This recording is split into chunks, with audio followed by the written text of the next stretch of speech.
Excuse me?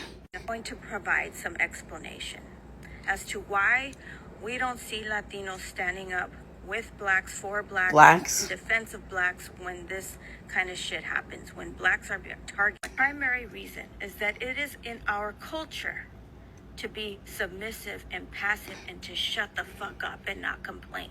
The reason why you're seeing this video on your FYP is because this woman called upon black people, like the fucking Injustice Avengers, to talk about immigration issues. To do the whole thing that white women usually do when they say, oh, well, we need to stand together now. And when people, particularly black women, went into her comments saying, excuse me, she got all defensive. And so this is the result of that. But let me address a couple things first, okay? Because this video is not just annoying and insulting to black people. It's also almost entirely erasing Latina people who have been talking about immigration issues for years. First things first, there are a ton of black people engaged in immigration issues because, spoiler alert, a lot of us are children of immigrants, including myself. Second of all, you really are only making this video now because you've been complacent this entire fucking time. You, yes, you personally, because I don't know what part of the web or your own community you're rocking with, but I can guarantee you there is somebody in your immediate circle that has been working on immigration issues this entire fucking time. Someone with your exact same skin tone. And if it's not in your immediate circle, then there's probably somebody in your community working on stuff like this. Because in listening to Latina or Hispanic people for even just a few moments,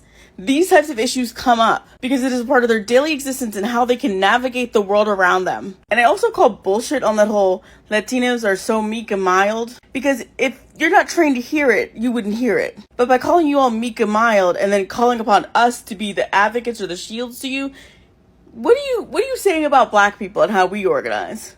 So when the black community comes out and says the Latinos don't stand up with us when we are being oppressed, they don't even stand up for themselves. Those who do speak up are seen as ousters. We're treated like black sheep of the family. We don't even stand up for our fucking selves. We don't hold protests for unjust things that happen to us. What are you even talking about? Listen, I'm black, okay? Obviously. If I were Latina or Hispanic and heard somebody talking about myself, my ancestors, as though nobody did anything or nobody protested, I would be fucking pissed. What's most remarkable to me is that I've heard this all before. You, as a member of the black community, who is familiar with the kind of resources that should be in place, have the power to help identify and procure those resources. Right, some of us don't know what we're supposed to be looking for, but we're... The only difference between that white person and you is that you do not have the privilege of being this willfully obtuse. Because honestly, it's insulting to everyone involved.